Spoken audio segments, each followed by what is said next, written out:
मला खरंच एक गोष्ट समजून घ्यायची आहे. म्हणजे ब्लूटूथ स्पीकर्स नेमके का बनवले असतील? म्हणजे ठीक आहे, तुम्ही पैसे खर्च केलेत आणि ते घेतलेत त्याबद्दल कॉंग्रॅच्युलेशन्स. पण त्यांचा उद्देश काय आहे?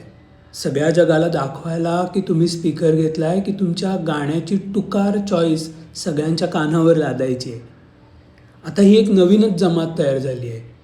लोकं चालत असतात सकाळी, धावत असतात, जिममध्ये असतात आणि त्यात एक कोणतरी माणूस ब्लूटूथ स्पीकर घेऊन फिरत असतो. जणू काही हा आपल्या पृथ्वीवरचा एक अधिकृत DJ आहे. आज सकाळीच मी जेव्हा पळायला गेलो होतो, तेव्हा इतकं छान वातावरण होतं, पक्ष्यांचा आवाज येत होता, थंड हवा होती आणि अचानक कोणीतरी एक माणूस आला आणि त्यांनी एक स्वतःचीच कॉन्सर्ट सुरू केली आणि तेही इतकं भयानक गाणं होतं की त्याला असं सांगावंसं वाटलं की भाऊ, आम्ही या शोची तिकीटं काढलेली नाही आहेत.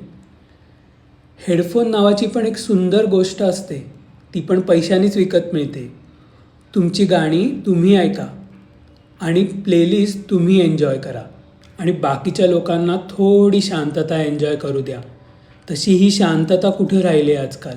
सकाळचा एकच वेळ असा असतो की ज्या वेळेला सगळीकडे थोडी तरी शांतता असते.